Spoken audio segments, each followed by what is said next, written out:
First Samuel chapter 7, verses 7 through 13. I want to call your attention to that today. First Samuel chapter 7, verses 7 through 13. When the Philistines heard that Israel had assembled at Mizpah, the rulers of the Philistines came up to attack them. When the Israelites heard of it, they were afraid because of the Philistines. Then they said to Samuel, "Do not stop crying out to the Lord our God for us, that he may rescue us from the hand of the Philistines." Then Samuel took a suckling lamb and sacrificed it as a whole burnt offering to the Lord.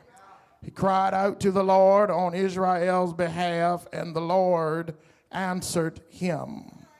While Samuel was sacrificing the burnt offering, the Philistines drew near to engage Israel in battle. But that day the Lord thundered with a loud thunder against the Philistines and drew them into such a panic that they were routed out before the Israelites. The men of Israel rushed out to Mizpah and pursued the Philistines, slaughtering them all along the way to a point below Bethkar. Then Samuel took a stone, set it between Mizpah and Sheen. He named it Ebenezer, saying, "Thus far has the Lord helped us." I want to preach today, if I can, from the subject, how do you feel now? I want to submit first and foremost today that all throughout the corridors of this room, there is among us a vast amount of thoughts and feelings on what we all have faced so far this year. And that's even true, Miss Valerie, for those who watch on Facebook Live and Apple TV and those various platforms that this church now uses. Many who have been with us on this journey since April have had and probably still have some sort of feelings, negative feelings, pertaining to being around other people. And these feelings are not just carved into our minds as we venture into stores and offices, but these feelings for many of us, Evelyn, are intertwined in those who gather in this church today. And I want to be clear, I understand and I respect your feelings, even though I could not cater to all of them in this pastoral hour, but I do want you to understand that I do understand. This has, Ebenezer, been something that we've never faced before. This is something that we've had to fight with and we've had to allow ourselves to fit into. And I want you to understand that what we've been through today, or these last few months, has made up, Clarence, its own set of rules and agendas. And so I understand, TJ, and I respect your feelings, but I also submit today that I was not called just to understand and respect your feelings. I was called to lead you and to do so even in moments of uncertainty and upheaval. And surely today we must understand, and we can, Nikita, my dear fighting sister, we can understand that this has been a season of uncertainty. This has been a season that even my mother, who's up in her years, has not even seen or heard before. But the good news is, before we even get to the moment of celebration, is we can lift lift our voices triumphantly and declare that all of us have made it thus far with the help of the Lord. Let fat boy pause a minute, catch his breath. Anybody want to just lift your little hand and say, God, I thank you. It's not on the manuscript, but God, I thank you that I made it through April. God, I thank you. I made it through May. God, I thank you when the phases kept going up one week and down the other week. You allowed me to go through the corridors of June, and you allowed me to navigate through Independence Day in July. You allowed me to put my children back in virtual school in August and September. And here we are knocking on October's door, realizing that if it had not been for the Lord who was on our side, some of us would not be where we are today. So while you're worrying about where the hell you're sitting, you ought to be thanking God for what He's already done. While you're worrying about how many masks you got on your face, you ought to be thanking God that you put your own mask on this morning. While you're worrying about what pastor gonna do and what the men are gonna do and what Trump is gonna do and what old man Biden is gonna do, why don't you lift your hands and say, God, I thank you for what you've already done for me. As a matter of fact, God, if you don't allow Trump to do nothing, if you don't allow Biden to do nothing, you've already done enough for me to say, God, I thank you. You've already done enough for me to say, God, I magnify you. You've already done enough for me to say, God, I give your name praise, I give your name glory, and I give your name honor, because I'm not worthy of the grace and the mercy that you've afforded unto me.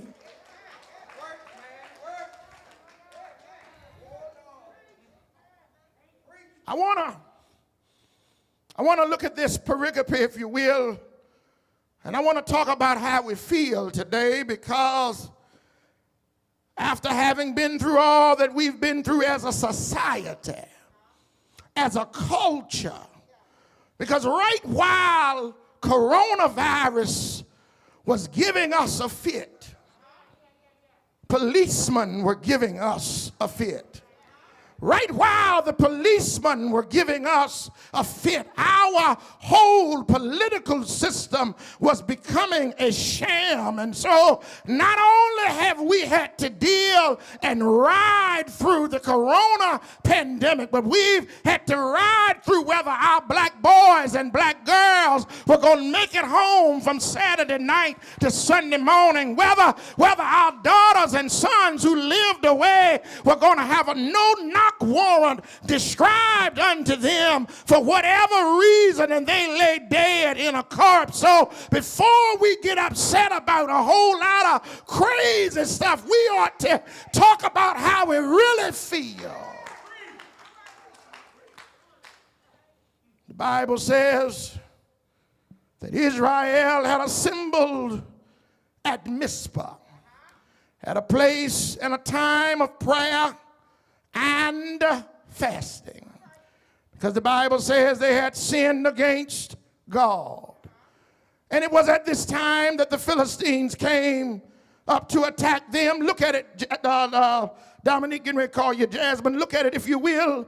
1 Samuel chapter 7, verse 7, where it says, when the Philistines heard that Israel had assembled at Mizpah, the rulers of the Philistines came up to attack them. This is what the Philistines did to the Israelites, but this is also what this pandemic and these poor excuses for politicians and murderers who serve in law enforcement have done to our society as well. Right while the church was praying and singing praises unto God outside all summer long, a pandemic was moving across the length and breadth of our world. Right while the church was singing and praying and fasting or crushing the flesh, as our Pentecostal brothers and sisters Evelyn would preach. Our country was watching its current staff of politicians, both Republican and Democrat, refuse to act on the issues that matter the most. Right while the church was praying and fasting, just like the Israelites did in 1 Samuel, police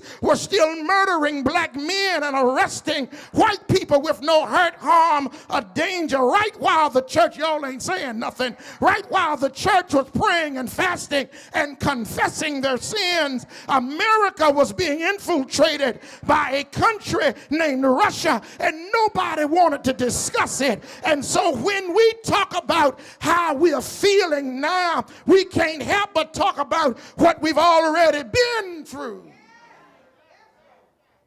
200,000 people dead because of this political administration was more concerned about Wall Street and no concern about people, Clarence, dying in the street.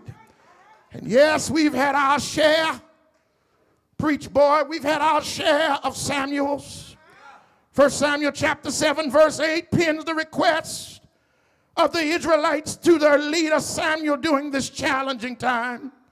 Dominic, I got your name right now. Hear the words of the text. 1 Samuel chapter 7 verse 8. Do not stop crying out to the Lord our God. Y'all see it? For us, that he may, watch it now, rescue us from the hands of the Philistines. This was the expressed desire. This was the desire of the congregation. This was their plea to their pastor, Samuel, as he made his request and offered it sacrifices unto God. And then proceeded to cry out to the Lord. And you know, I thought about something. Angela, Kim, Teresa, I thought about how you and I ought to thank God for the Samuels in our lives. We need to thank God today for the Samuels, Clarence, who've been praying for us down through the annals of time. We ought to thank God for the Samuels who've been sacrificing for us. We ought to thank God, Q, for the Samuels who, unlike the Israelites, knew he was praying for them. We don't always know who's praying for us, but we ought to thank God for those praying mothers and those praying grandmothers and those praying aunties and those praying big mamas. We ought to thank God for those pastors and ministers who lay before God and whisper unto God a word of comfort and care on our behalf. We ought to thank God today for somebody prayed for us.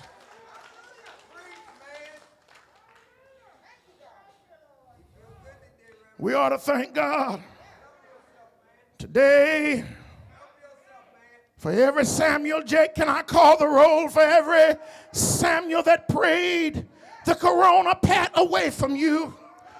We ought to thank God for the Samuels that would stay, that would pray, that we would stay safe in this pandemic. We ought to thank God, Wayne Taylor, for the Samuels that prayed that we would not be stopped by the police and that we would be all right if we got stopped. We ought to thank God for the Samuels that prayed that even in this current political climate that God would reign supreme. And I want to park here now that I'm back in the house. And I want to suggest something to you now.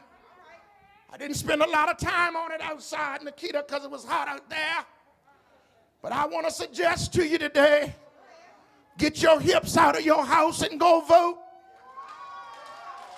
And I mean, you better vote right. Because if you don't go and vote right, we're going to be singing another tune come November the 4th. If you don't go and vote right, we're going to be singing a hymn that we really don't want to sing. Nearer, my God, to thee. Somebody in here today, You ought not mind. You already socially distant, so you got enough room to get your shout on. You ought not mind thanking God for the Samuel that prayed for you when you didn't have enough sense to pray for yourself. You ought to thank God today for the Samuel that prayed and fasted and made sacrifices unto God for you when you were too busy running the streets, too busy doing what you wanted to do, too busy trying to be something that you was not. But somewhere along the line there was a Samuel down on his or her knees. Clarence, they prayed for us. They covered us under the blood. They talked to God. And I like that. I'm glad that I got a few folk that halfway like me enough to call my whole name. Not just Palmer, but call the whole name, because there's a difference in Milton and there's a difference. Some of y'all know me personally, know there's two different people. There's Milton the professional, and then there's Palmer. And I thank God today that somebody prayed for both of them. And you ought to thank God today that somebody prayed for you. When you didn't have enough sense, I ought to stay here a little while. When you didn't have enough sense to pray, Anthony, for yourself, somebody was praying for you. When you didn't have enough mother wit to realize that you needed less liquor and more prayer, somebody was praying for you. When you didn't realize that it was less weed needed but more prayer needed, somebody was praying for. When you and I was racing cars that did not belong to us, somebody was lifting our name, Quintarian, unto the God, the rock of our salvation. You know what today? You know what the Lord did on behalf of the Samuels in our lives? The Lord answered their prayers. Well, Palmer, how you know he answered the prayer? Palmer, you don't know my story. You don't know how many nights I've laid in bed. You don't know how many nights pain has ripped my body. Palmer, you don't know how many nights I didn't know where my child was. I ain't gonna get in your car. I'm gonna get on your pew with you this morning. I ain't even worrying about socially distant. Palmer, you don't know how many nights I was somewhere I wasn't supposed to be. You don't know nothing about me. How in the world can you say you know that my Samuels prayed for me? I know it because you're still here. I know it because you did not die from your sin. I know it because, Clarence, you went in the hospital and you came. Somebody don't hear me today.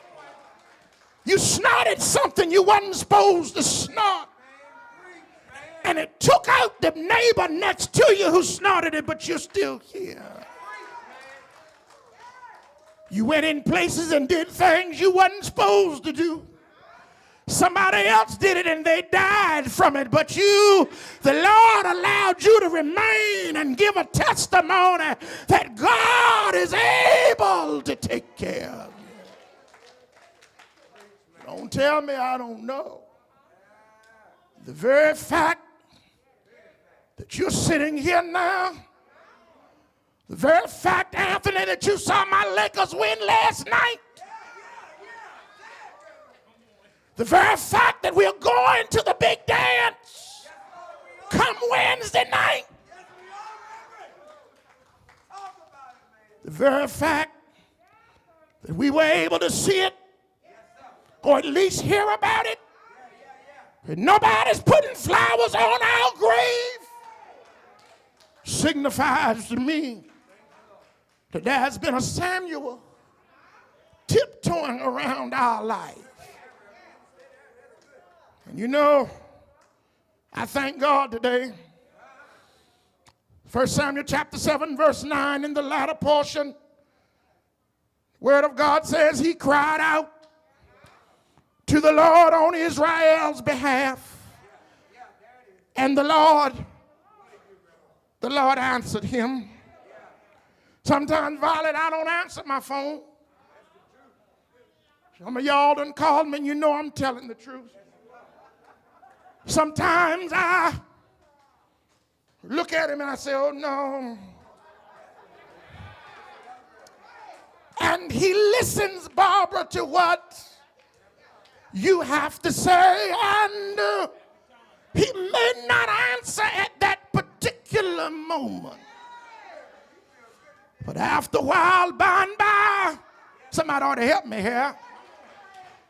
Your prayer gets answered, and whatever the plea was, God works it out. I wonder if anybody can help Fat Boy catch his breath a second time and declare, yeah, Pastor, you talking right today. Because I remember when I called on God, he didn't come when I wanted him to, but he came right on time. He didn't come at the exact moment when I prayed, but I called out to him. I cried out to him. I had a little talk with him, and after a while, and by, he came to my rescue.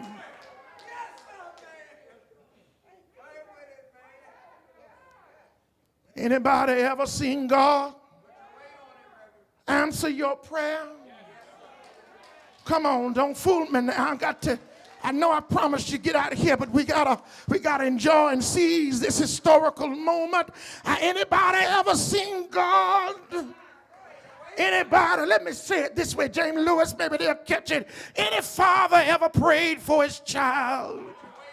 Any mother ever talked to God on behalf of your bad, hard-headed son or daughter? Any husband ever called on God? Any wife still praying? Any girlfriend, boyfriend still? Your testimony is, I'm seeing a little difference. With the passing of every day, I see just a little inkling of light. Every week, I see him getting better. Every week, I see him getting more patience. Every week I see him drawing closer to God. Every week, every 6 weeks, every 9 weeks, I see the grades coming up a little higher. Every week I see the disrespect turning into respect. I see the immaturity growing up into full-fledged maturity. He cried out to the Lord on Israel's behalf, and the Lord answered him. While Samuel, verse 10, 11, Dominique, while Samuel was sacrificing the burnt offering, the Philistines drew near to engage Israel in battle. But that day the Lord thundered with a loud thunder against the Philistines and threw them, y'all see it, into such a panic that they were routed before the Israelites. The men of Israel rushed out Mizpah and pursued the Philistines, slaughtering them along the way to the point below Bethkar.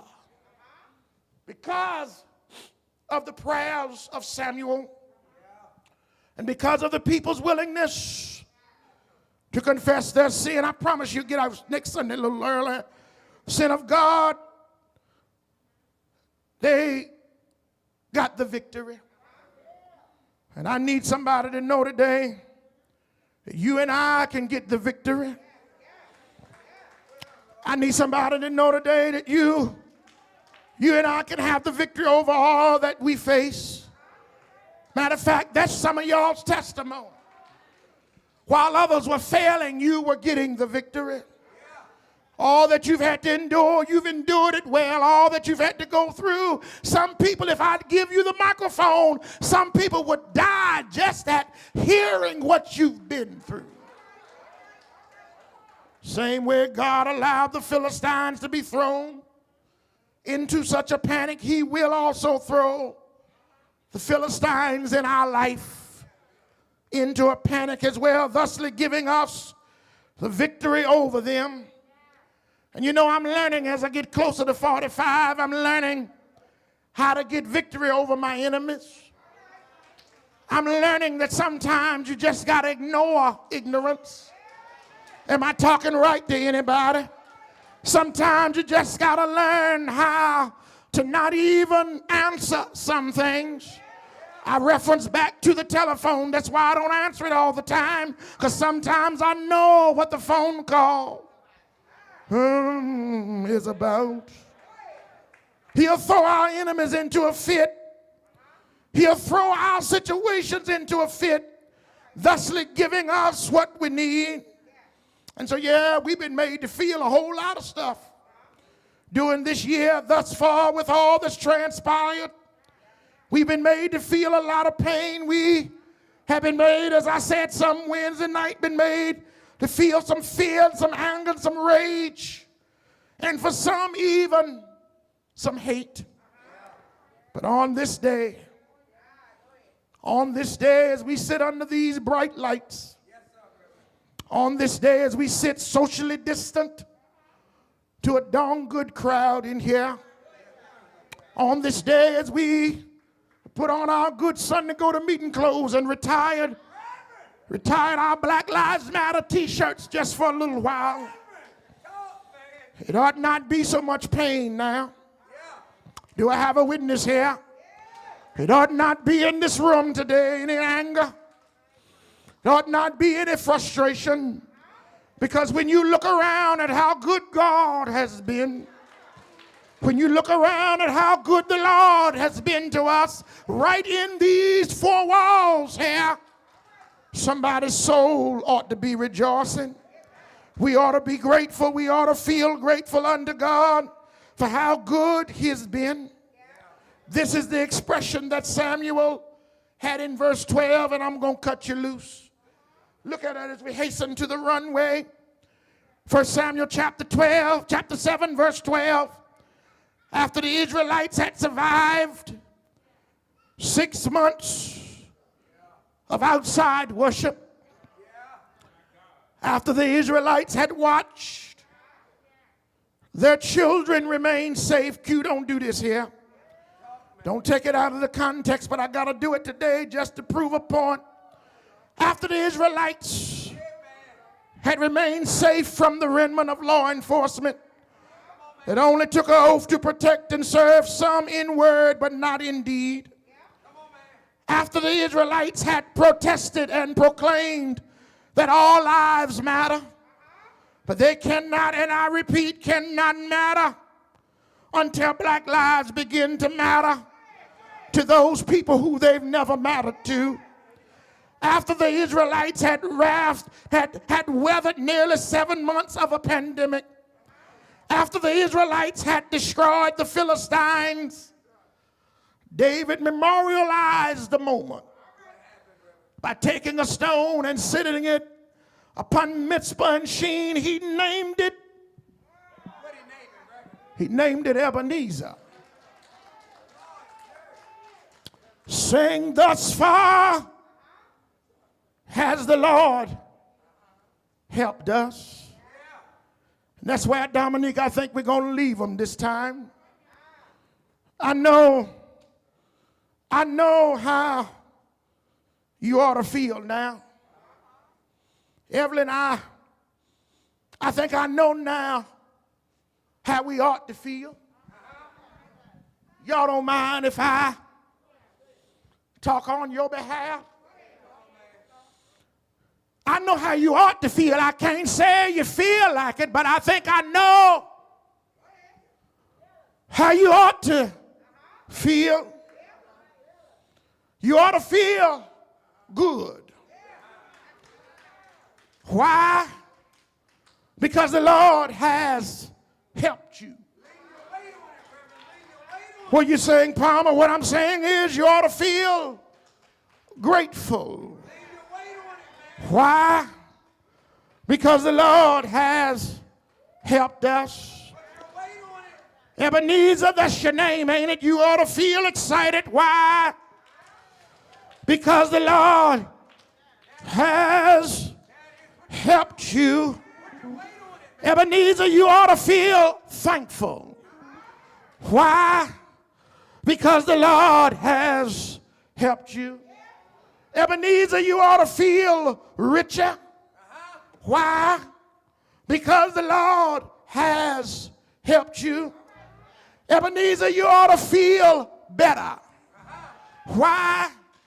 Because the Lord, the lily of the valley, the Lord, the bright and the morning star, the Lord, the wheel in the middle of a wheel, the Lord who put apples in Oregon, the Lord who put bacon in Smithfield, the Lord who put cantaloupes in California, the Lord who put danishes in the bakery, the Lord who put figs on a tree, the Lord who put heaven in the sky, the Lord who put the onions in the liver, the Lord who put the vinegar on the pig feet, the Lord who put the bouillon in the greens, the Lord who put the hot sauce on the fish, the Lord who put the hot sauce on the chicken, the Lord who put the sauce on the ribs, the Lord who laces up our shoestrings, the Lord who pays our mortgage payment, the Lord who pays our brand new car note, the Lord who put the lights in the ceiling, the Lord who rocked you to sleep last night, the Lord who makes ways out of no ways, the Lord who woke you up early this morning, the Lord who makes ways when we don't understand, the Lord, I'm gonna make you happy today, the Lord who puts hair like it's supposed to be, whether you got to buy it or whether you got to grow it, the Lord is my shepherd, the Lord I shall not want, the Lord, he makes me lie down in green pastures, the Lord, he socially distances me in my church, the Lord, he puts me back in my sanctuary, the Lord, he don't let me wear no gray pants, the Lord, he puts plaid on my backside, the Lord, he carries me in the hospital and he brings me out, the Lord, he regulates my sugar, the Lord, he regulates my blood pressure. Sometimes it's up, sometimes it's down, sometimes it's leveled up right to the ground. But when my soul looks back and wonders, ain't nothing I can say but two little words. The Lord, come on, help me here. The Lord, come on, help me here. The Lord, he's a way maker. The Lord is a burden bearer. The Lord is a heavy load sharer. The Lord is my peacekeeper. The Lord is my 9mm. The Lord is my AK-47. The Lord is my AR-15. The Lord, he walks with me. The Lord, he talks with me. The Lord, he tells me that I am his own. Can't nobody do it like the Lord. Can't nobody hold me like the Lord. I can't hug you today, but the Lord will hug you. I can't kiss you today, but the Lord will kiss you. I can't meddle with you today, but the Lord will keep you. Now unto him who's able to keep you from stumbling or falling. Now unto him who's able to keep you steadfast and unmovable. Now unto him who's able to stand you up in the presence of your enemies. I'm sorry, I'm sorry, I'm sorry, I'm sorry, I'm sorry, I'm sorry, I'm sorry, I'm sorry, I'm sorry that I've kept you so long. But when I think about the goodness of the Lord, when I think about how he died,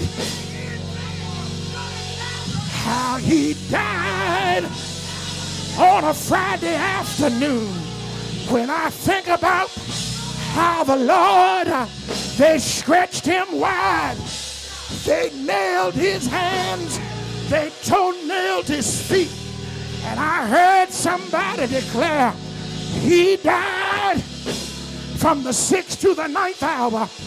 He died until a centurion soldier said, surely he is the Son of God. He died until the moon dripped with blood. He died until dead men started walking. He died until John got his mother. He died, but bright early,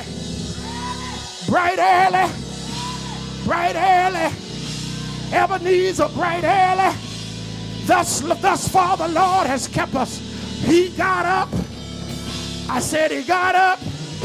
I said he got up with not some power, with not half power, but Jamera, he got up with all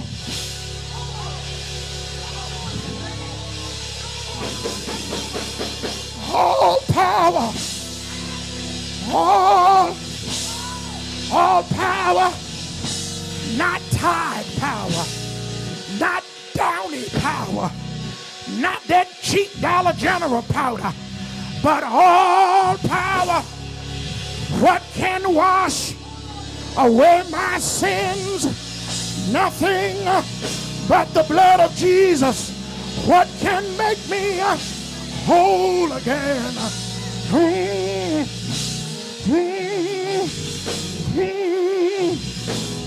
He's able.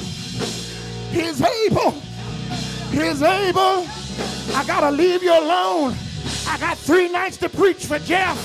I got to leave you alone. But I got one more thing. I got one more thing. I got one more thing. I'm trying to teach him this one thing. If you miss me from preaching down here, if you miss me from singing down here, don't call 411. Don't call 911. But there's another number. I done messed around, got happy here. There's another number that I want you to call. It's not 411. It's not 111. It's not 411. It's not 911. But it's 111. One for the Father. One for the Son. One for the ho. Ho.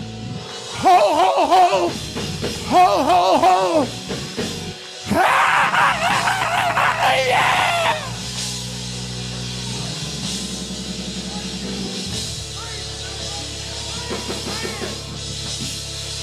I gotta let you go because I want you to come to Mount Calvary Wednesday, Thursday, and Friday. I gotta leave you alone, but I got one thing to tell you. I got one thing to ask you. Ain't he all right? Come on, help me. Help me here. Ain't he all right? Won't he do it? Won't he make a way? Won't he hold your hand?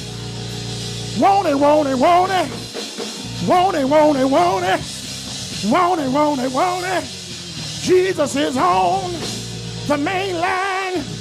Tell him if you need power. Tell him if you need hope. Tell him if you need joy. Tell him if you need peace. Tell him if you need happiness. Tell him if you need kindness. Tell him if you got anger issues. Tell him if you got control issues. Tell him he's on the main line. Tell him